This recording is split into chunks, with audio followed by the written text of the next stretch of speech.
Baibars ने सिलसिला कलाम आगे बढ़ाया। तुम लोग मेरी बात समझ क्यों नहीं रहे? तुम अपने तई ये क्यों क्यास किए बैठे हो कि मेरे दिल में उन सितमज़दा भाइयों के लिए जज्बा हमदर्दी मौजूद नहीं है? मैं उनकी मदद करना चाहता हूं, मगर यहाँ बसने वालों का हक मुझ पर ज्यादा है।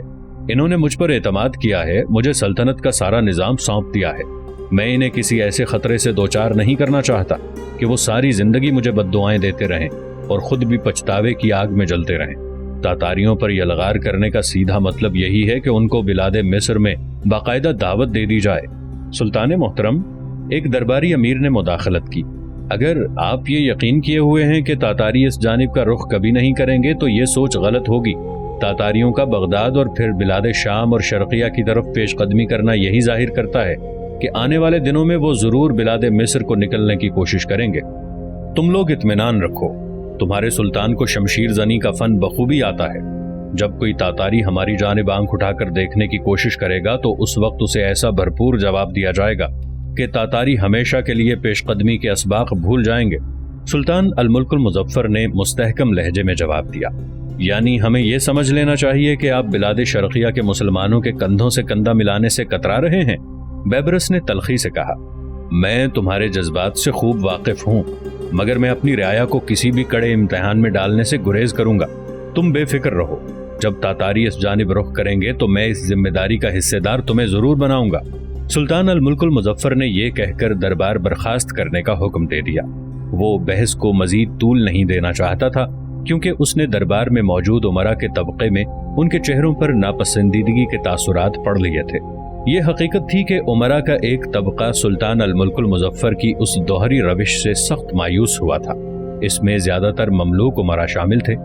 चूंकि उन लोगों की तरबियत शुरू ही से अस्करी अंदाज पर की गई थी, इसलिए उनकी निगाह में दुश्मन को खामखा नुकसान पहुंचाने का मौका देना सरासर हिमाकत के मुतरादिफ था।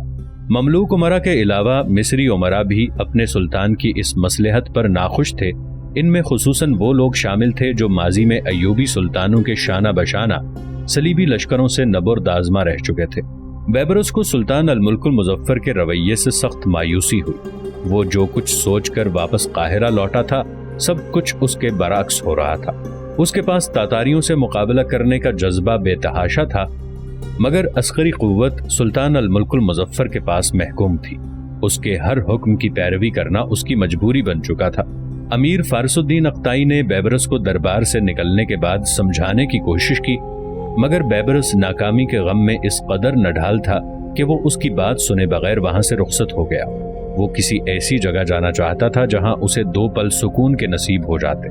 बिलाद शर्किया के सुल्तान अल-मुल्कुल नासिर और बिलाद मिस्र के सुल्तान अल-मुल्कुल मुज़फ्फर में उसे कोई फर्क दिखाई नहीं दिया। दोनों की सोच गलत और नापुख्ता थी। सुल्तान अल-मुल्कुल नासिर अपनी हठधर्मी के बायस तातारियों के हाथों अपने अंजाम तक पहुंच चुका था। सुल्तान अल-मुल्कुल मुज़फ्फर की बदस्तूर खामोशी से तातारियों को तक़वियत हासिल हुई। वो बिलाद फ़लस्तीन पर गारतगरी में साबिक़ा हदें भी पार कर गए। बिलाद फ़िलिस्तीन में किसी बड़े मद्दे मुकाबिल को ना पाकर वो अब बिलाद मिस्र की जानिब देखने लगे। ये छोटे से रेगिस्तान के दूसरी जानिब बड़ा खुशहाल और सरसब्ज खित्ता था। तिजारत की गरज से इस जानिब आने वाले तातारी ताजरों ने हलाकू खान के सामने इस सरजमीन की तारीफ व तौसीफ में ऐसे कलाबे मिलाए कि वो भी संजीदगी से इस जानिब पेशकदमी के बारे में सोचने लगा। दूसरी जानिब फनाजू खान को उस बेकार से टुकड़े के पीछे यूं भागता देखकर मोतियुद्दीन परेशान हो गया। वो उसकी अचानक हरकत को कोई नाम नहीं दे पाया। उसने बुलंद आवाज में उसे अपनी जानिब मुतवज्जे करना चाहा, मगर वो पागलों की तरह गिरता पड़ता भाग रहा था। कपड़े का टुकड़ा हवा की तेजी के बायस उसके आगे आगे उड़ता रहा। फिर देखते ही देखते फनाजू खान उसकी निगाहों से ओझल हो गया। हवा में तेजी के साथ साथ बर्फबारी का सिलसिला भी शुरू हो चुका था। मोतियुद्दीन ने लम्हा भर में फैसला कर लिया कि उसे वहां रुकने की बजाय उसके ताक़ुब में जाना चाहिए। उसने अपने घोड़े को हरकत दी और दूसरे दोनों घोड़ों की बागें पकड़ी और फनाजू खान के ताक़ुब में रवाना हो गया। कपड़े के इस टुकड़े ने फनाजू खान की काफी दौड़ लगवा दी थी। कुछ दूर जाने के बाद मोतियुद्दीन को फनाजू खान जमीन पर औंधा पड़ा दिखाई दिया। उसने तेजी से घोड़ों को उसकी जानिब बढ़ा दिया। फनाजू खान के करीब पहुंचते ही वो छलांग लगाकर घोड़े से नीचे उतरा। तीनों घोड़ों की बागें खींचते हुए वो फनाजू खान के पहलू में बैठ गया। हवा की तेजी और बर्फबारी के बायस घोड़े बुरी तरह हिनहिना रहे थे। अगर मोतियुद्दीन से जरा भी चूक हो जाती तो घोड़े मुंह उठाकर किसी तरफ भी भाग सकते थे। मोतियुद्दीन ने फोनाजू खान का कंधा हिलाकर उसे उठाने की कोशिश की।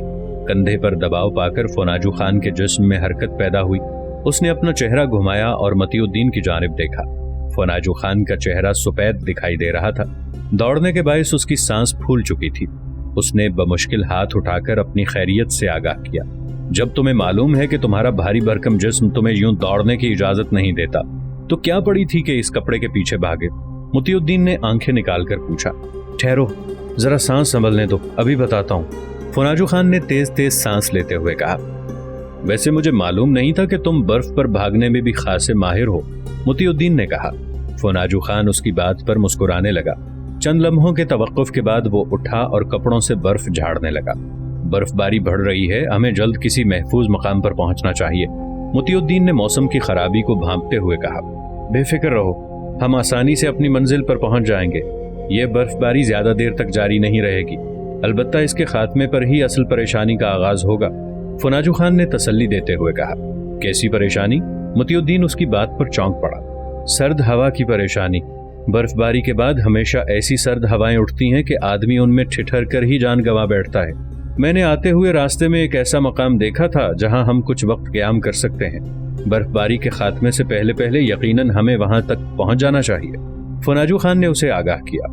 वो तो ठीक है, मगर इस कपड़े का क्या बना जिसके पीछे तुम भागे थे? मोतियुद्दीन को जैसे कुछ याद आ गया। फोनाजू खान ने उसकी बात सुनकर मुस्कुराते हुए अपना हाथ उसकी तरफ बढ़ा दिया। कपड़े का टुकड़ा उसकी मुट्ठी में दबा दिखाई दे रहा था। लहराते कपड़े को देखकर मोतियुद्दीन का तजस्सुस बढ़ गया। उसने कपड़ा फोनाजू खान के हाथ से ले लिया। वो गौर से उसे देखने लगा। कपड़े का ये छोटा टुकड़ा खुद रुमाल नहीं था, बल्कि किसी बड़े कपड़े का फटा हुआ हिस्सा था। मोतियुद्दीन ने इसे उलट पलट कर देखा तो इसमें कोई ऐसी बात नहीं दिखाई दी जो किसी अहमियत की हामिल होती। कुछ न पाकर मोतियुद्दीन ने फोनाजू खान की जानिब मुतजस्सिस निगाहों से देखा। फोनाजू खान समझ चुका था कि मोतियुद्दीन भी उसमें वो चीज नहीं देख पाया जो उसकी निगाहों में आ चुकी थी। इसे अपने सामने फैलाकर इसमें आर पार देखने की कोशिश करो, फोनाजू खान ने उसे हिदायत की। मोतियुद्दीन ने कपड़े के टुकड़े को दोनों हाथों में थामते हुए अपने सामने फैला लिया।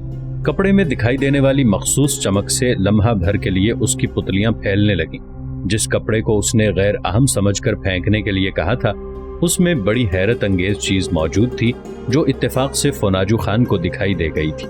उधर अल-मुल्कुल मुज़फ़्फ़र सैफुद्दीन क़तूज़ी बज़ाहिर उमराए मिस्र और अमायदीनी सल्तनत को अपने भरपूर हिफाजती इंतजामात से मुतमईन कर चुका था कि तातारी फितना बिलादे मिस्र का रुख नहीं करेगा, मगर उनके बढ़ते हुए सैल को देखकर उसके दिलो दिमाग में संगीन खदशात जड़ें पकड़ते जा रहे थे। उसके जहन के पर्दों पर उस अजीब और पुरस्रार ख्वाब के मनाजिर हर वक्त मुतहर्रक रहते। ये वहम भी उसके दिल में घर कर चुका था कि अब वो वक्त ज्यादा दूर नहीं है जब उसका नाता हमेशा के लिए रिश्ता-ए हयात से कट जाएगा। ख्वाब में दिखाई देने वाले सफेद परिंदों के गौल में से निकलने वाला वो परिंदा जिसकी आंख में अल-मुल्कुल मुज़फ़्फ़र को करंज की झलक दिखाई दी थी, हर लम्हे सताता रहता। सुल्तान अल-मुल्कुल मुज़फ़्फ़र की उलझी हुई हालत दूसरों की निगाह से पोशीदा न रह पाई। उसके अमायदीन ये बखूबी महसूस कर सकते थे कि सुल्तान अल-मुल्कुल मुज़फ़्फ़र रोजाना मौसूल होने वाली तातारियों की पेशकदमी की खबरों के बायस सख्त हेजान का शिकार है और वो हर वक्त बिलादे मिस्र को मुतवक्के खौफनाक तबाही से बचाने के लिए गहरी सोच विचार में मुनहमिक रहता है। शायद यही वजह थी अमायदीन और उमरा उसकी दरबार शाही में ज़हनी अदम मौजूदगी पर तबसरा नहीं करते थे। सुल्तान अल-मुल्कुल मुज़फ़्फ़र ने हर किस्म के हालात से नबुर्द आज़मा होने के लिए ममलूक अफवाज को मुकम्मल तैयारी का हुक्म दे दिया। उधर हलाकू खान अर्ज़ फ़िलिस्तीन पर काबिज होने के बाद ताजरों और दूसरे हलीफों से बिलादे मिस्र के जुमला कवाइफ मालूम करने में मसरूफ़ था। बिलादे शाम, बिलादे शर्क़िया और बिलादे फ़लस्तीन उसकी बर्बरियत का निशाना बनकर तबाह बर्बाद हो चुके थे। इन इलाकों की तबाही और हलाकू खान की लगातार फतूहात के पीछे किसी हद तक मुसलमान गद्दारों का हाथ भी शामिल था जो हलाकू खान से इनामो इकराम पाने के हरीस थे। हलाकू खान ने उन्हें इब्ने अलक़मी की तरह मायूस नहीं किया, बल्कि तबाह हाल शहरों के इंतजाम की बागडौड़ उनके हाथों में थमा दी। इसकी एक वजह यह थी कि वो तातारियों को ऐसे शहरों में नहीं रखना चाहता था जिनका हुदूद अरबा उन्हें सही तरह मालूम नहीं था। बगदाद में तातारी दस्तों की हलाकत के बाद उसने फैसला कर लिया कि शहरों की तबाही और रैयत के खात्मे के बाद उन्हें अपने खास हलीफों के हवाले कर देना ज्यादा बेहतर इक़दाम होगा। اس طرح وہ اس کے احسان تلے دبے رہیں گے اور کسی طرح کی سرکشی اور شورش کا اندیشہ بھی باقی نہیں رہے گا۔ یہ طریقہ کار صرف بڑے اور معروف شہروں کے لیے مستعمل تھا، جبکہ چھوٹی آبادی والے شہروں اور قصبوں کو سرے سے ہی مٹا دینا تاتاری اپنا اولین فرض سمجھتے تھے۔ بچے کھچے تارکین وطن تیزی سے بلاد مصر کی جانب بڑھ رہے تھے۔ قاہرہ ان کی امید کا آخری سہارا تھا۔ تاریخ دانوں نے قاہرہ کے بارے میں یہ بیان کیا ہے کہ تارکین وطن کی تعداد اس قدر بڑھ گئی کہ مکانات میں ان کے لیے جگہ کم پڑ گئی۔ وہ لوگ گلی کوچوں میں زندگی کے باقی ایام بسر کرنے پر مجبور ہو گئے۔ سلطان الملک المظفر نے تباہ حال تارکین وطن کے لیے مختلف اقدام اٹھائے۔ ان کی رہائش کے لیے تمام سراؤں اور مسافر خانوں کو مختص کر دیا گیا، مگر ان کی بڑھتی ہوئی تعداد نے سب کو سوچنے پر مجبور کر دیا کہ اگر یہ سلسلہ ایسے ہی جاری رہا تو ایک وقت ایسا آئے گا کہ مقامی آبادی کو کھانے پینے کے لالے پڑ جائیں گے۔ ویسے بھی بلاد مصر اکثر و بیشتر قحط سالی کا شکار رہنے والا خطہ تھا۔ امراء و عمائدین نے اس مرحلے پر یہ عرض گوش گزار کی کہ باہر سے آنے والے لوگوں کو قاہرہ کی بجائے دوسرے مقامات کی جانب جانے کا حکم دیا جائے۔ سلطان الملک المظفر نے جلد ہی تارکین وطن کو قاہرہ کے اطراف میں منتقل ہونے کا حکم جاری کر دیا۔ اس حکم کی کیا تعمیل ہوتی کہ قاہرہ سے باہر بھی تارکین وطن ہر سو پھیلے ہوئے تھے۔ شہروں اور قصبوں میں تل دھرنے کی جگہ باقی نہیں تھی۔ ان لوگوں کی زبانی جب تاتاریوں کی سفاکی کے قصے عام ہونے لگے تو مقامی رعیت میں خوف و ہراس پیدا ہونے لگا۔ یہ فضا بلاد مصر کے لیے کسی بھی طرح موزوں نہیں تھی۔ مملوک امراء نے تیزی سے اس بارے میں عملی اقدام اٹھائے اور تارکین وطن کو ایسے فسانے سنانے سے سختی سے منع کیا۔ ان سب تدبیروں کے باوجود یہ عالم تھا کہ مقامی اور باہر سے آئے ہوئے لوگ سب روزانہ یہی قیاس آرائیاں کرتے کہ آنے والی صبح کو ضرور تاتاری سپاہی شہر کے باہر گشت کرتے دکھائی دیں گے۔ سلطان الملک المظفر کے لیے یہ حالات کافی پریشان کن تھے۔ وہ ایک جانب اپنی ذہنی حالت سے نبردآزما تھا، دوسری جانب اسے قاہرہ میں پیدا ہونے والی پیچیدگی کا سامنا تھا۔ اسے ہر دم یہ دھڑکا لگا رہتا کہ تارکین وطن کے بھیس میں کہیں تاتاری ہی قاہرہ میں داخل نہ ہو جائیں۔ اس نے کئی حکم جاری کیے، جاسوسی کے نظام کو یہاں تک فعال بنایا کہ ہر ساعت کی خبر اس تک پہنچ جاتی۔ طویل عرصے کے بعد یہ پہلا موقع تھا کہ امراء مصر اور مملوک عمائدین دونوں ہی پورے خلوص اور دیانتداری سے سلطان الملک المظفر کا مکمل ساتھ دے رہے تھے۔ برکائی خان اپنے زرین خیل دستوں کی تیاری کے مکمل ہونے کی اطلاع پا کر شاہی محل سے نکل کر عسکری چھاونی کی جانب بڑھایا۔ برکائی خان کے پاس ہلاکو خان کی قیامت خیزی کی خبریں مسلسل پہنچ رہی تھیں۔ ہلاکو خان دین نصرانیت کی خدمت کے نشے میں دیوانہ ہو چکا تھا۔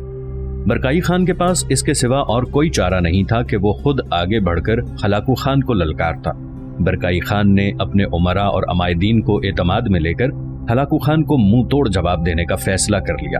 سلطنت اردو زریں کے امراء میں بھی ہلاکو خان کی تباہ کاریوں نے بے چینی کی فضا پیدا کر دی تھی۔ ان کے نزدیک کسی قصور کے بغیر اتنی بڑی تعداد میں خلقت کو قتل کر دینا منگولوں کے نام پر بدنما دھبے کے علاوہ اور کچھ نہیں تھا۔ چنگیز خان کی سلطنت خوارزم پر یورش کے پیچھے انتقامی عنصر غالب تھا، جبکہ ہلاکو خان کی اس یورش کے پیچھے انہیں کوئی واضح وجہ دکھائی نہیں دی۔ یہی وجہ تھی کہ وہ اپنے ہی بھائیوں اور رشتہ داروں کے خلاف برکائی خان کے پرچم تلے جمع ہو گئے تھے۔ برکائی خان جب فوجی چھاونی میں پہنچا تو منگول سپاہی عسکری مشقوں میں مصروف دکھائی دیے۔ یہ چھاونی کیا تھی؟ سرائے شہر کے باہر ایک بڑا پتھریلا میدان تھا جہاں زرد خیموں کا بڑا شہر آباد تھا۔ سرائے میں پختہ مکانات کی کمی کے باعث زیادہ تر لوگ خیموں میں ہی مقیم تھے اور بازار بھی خیموں کی قطاروں میں واقع تھے۔ شہری آبادی کے خیموں کے رنگ عموماً سفید اور خاکی تھے۔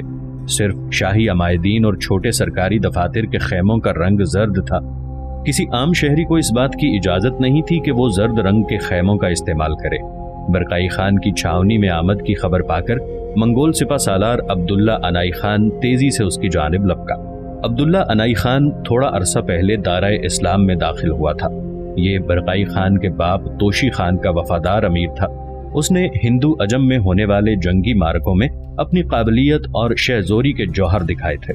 برکائی خان کے حکمران بننے پر وہ بغیر کسی دباؤ کے مسلمان ہو گیا اور برکائی خان کو عبداللہ عنائی خان کا انداز اس قدر بھایا کہ اس کے بے لوث جذبے کو سراہتے ہوئے اسے اردو زریں کی تمام افواج کی کمان سونپ دی۔ قائد اعظم کو خادم خوش آمدید کہتا ہے۔ عبداللہ عنائی خان نزدیک پہنچتے ہوئے بولا، तैयारियां मुकम्मल हो चुकी हैं। मैं हर कीमत पर कल सुबह निकल जाना चाहता हूँ।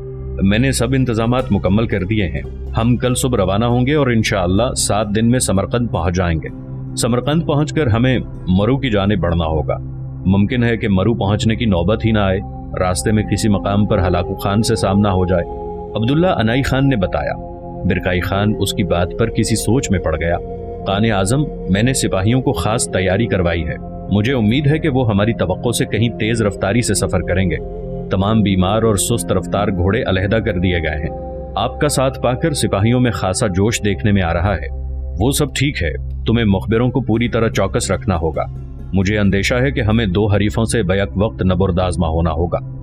अभी तक तो बड़े कान मंगो खान की जानिब से किसी किस्म की कार्रवाई की कोई खबर नहीं मिली है, मगर मैं जानता हूं कि वो अपने भाई की मदद के लिए जरूर मुदाखलत करेगा। आप बेफिक्र रहें, मैंने पूरा बंदोबस्त कर रखा है। अगर एल खानी लश्कर हमारी जानिब बढ़ा तो उससे भी निपट लिया जाएगा। हमारा लश्कर 2 मुतवाजी हिस्सों में सफर करेगा। पहला हिस्सा दूसरे हिस्से से निस्फ दिन के फासले पर सफर करेगा। अगर किसी मकाम पर पहले हिस्से को घेरने की कोशिश की गई तो वो अपने मद्दे मुकाबिल को उस वक्त तक उलझाए रखेगा कि दूसरा हिस्सा अकब में मदद के लिए पहुंच जाए। अगर पहला हिस्सा खैरियत से निकल गया और दूसरा हिस्सा जद में आ गया तो दूसरे हिस्से के अतराफ में 3 छोटे छोटे दस्ते फैल कर सफर करेंगे। उनके पास मखसूस बिगल मौजूद हैं जो किसी किस्म के खतरे के पेश नजर बजाए जाएंगे, जिससे तीनों दस्ते और मरकजी हिस्सा बाखबर हो जाएंगे। इसके अलावा तमाम राहों में मुखबिरों का जाल बिछा दिया गया है। कोई भी खबर पाते ही वो तमाम फौज को मुत्तला कर देंगे। इसके लिए पैगाम रसां परिंदों की तैयारी भी मुकम्मल कर ली गई है। बिरकाई खान ने मजीद कई सवालात किए। जब वो पूरी तरह मुतमईन हो गया तो उसने अल्लाह ताला का शुक्र अदा किया और फतह और नुसरत के लिए आजजी और इनकसारी से दुआ की। वहां से फारिग होकर वो वापस अपने महल की जानिब बढ़ गया। वो रियासती इंतजाम के लिए कुछ जरूरी इक़दामात करना चाहता था। वो अभी रास्ते में ही था कि उसे इत्तला मिली कि बड़े काने आजम मंगो खान का छोटा भाई अर्क बोका शाही महल में उसका मुंतजिर है। बिरकाई खान ये इत्तला पाकर लम्हा भर के लिए दंग रह गया। अर्क बोका खान के बारे में उसे ये खबर मिली थी कि वो हलाकू खान के साथ इराक और अजम में मौजूद है और बगदाद की तबाही में भी बतौर सिपा सालार शामिल रहा है। अर्क बोका खान काने आजम मंगो खान की जानिब से तुर्क और सल्जूक कबाइल पर हुक्मरान था। उसका दूसरा भाई कबला खान तुर्किस्तान और गर्जिस्तान के इलाकों पर हुक्मरान था, जबकि हलाकू खान अजम और फारस पर मुकर्रर था। इस अम्र पर मौर्रिखीन का कहना है कि तमाम बड़े मनासिब पर काने आजम मंगो खान के 7 भाइयों के कब्जे ने भी मंगोल उमरा अमायदीन की वफादारी में दरारें डाल दी थी। दूसरी जानिब मुतीउद्दीन कपड़े के उस टुकड़े को बारीक बीनी से देख रहा था। उस पर कोई धुंधली धुंधली तहरीर दिखाई दे रही थी। इस तहरीर को लिखने में किसी किस्म की सियाही का इस्तेमाल नहीं किया गया था, बल्कि वो पहली नजर में पानी से लिखी दिखाई दे रही थी। मुतीउद्दीन ने इसे पढ़ने की कोशिश की मगर नाकाम रहा। फनाजू खान उसकी जानिब मुश्ताक निगाहों से देख रहा था। अल्लाह की कसम, ये चीज वाकई मेरे लिए किसी उजूबे से कम नहीं है, मुतीउद्दीन बेख्तियार होकर बोला। फनाजू खान अपनी काविश पर मसरूर दिखाई देने लगा। मुतीउद्दीन की निगाह जब उसके फाखिराना अंदाज पर पड़ी तो वो रह न पाया। मोटे, तू पहले से ही इतना फरबा है, यूं इजहार फख्र में मुंह फुलाकर क्यों अपने जुस्से पर बदनामी की मोहर लगाने पर तुला है? देखो मुतीउद्दीन, एक तो मैंने इतनी मेहनत से तुम्हारे लिए काम की चीज गुम होने से बचाई है और तुम मेरा शुक्रिया अदा करने की बजाय बेहूदगी पर उतर आए हो। मैंने तुमसे कोई इस्तिदा थोड़ी की थी कि इस बेकार से कपड़े के पीछे यूं लपको। ये बेकार कपड़ा है, लाओ इधर मुझे दो, मैं इसका बंदोबस्त करता हूँ। फनाजू खान ने तेजी से कपड़े का टुकड़ा उसके हाथ से छीन लिया और दूसरे लम्हे उसे हवा के दोष पर आजाद छोड़ दिया। हवा की तेजी में मुसलसल इजाफा हो रहा था। कपड़ा फनाजू खान के हाथों से आजाद होते ही एक बार फिर तेजी से उनसे दूर होता चला गया। मुतीउद्दीन उसकी गैर मुतवक्के जसारत पर झंझला कर रह गया। हवा की खुनकी अगले चंद घंटों में नाकाबिले बर्दाश्त हो जाएगी। मेरा ख्याल है कि घोड़े पर सवार हो जाओ ताकि हम तूफान की आमद से पहले सराय पहुंच जाएं। फनाजू खान ने इत्मीनान भरे लहजे में उसे सलाह दी। फनाजू, तुम किसी वक्त ऐसी बेहुदगी करते हो कि बस। मुतीउद्दीन होंठ काटता हुआ बोला। वो अपनी मुट्ठियां भेंचता हुआ जस्त लगाकर घोड़े पर सवार हो गया। उसने फनाजू खान की परवाह किए बगैर ही घोड़े को एड़ लगाई और आगे की जानिब निकल गया। फनाजू खान उसकी हरकत पर मुस्कुरा दिया। दूसरे लम्हे वो भी घोड़े पर सवार हो गया। सामान वाले घोड़े को साथ लिए वो मुतीउद्दीन के अकब में बढ़ने लगा। काफी देर बाद उसे मुतीउद्दीन का हवा से बातें करता घोड़ा दिखाई दिया। मौसम खराब हो रहा था। अब यखबस्ता हवाओं में शिद्दत पैदा हो चुकी थी। थोड़ी देर बाद हल्की हल्की यालाबारी शुरू हो गई।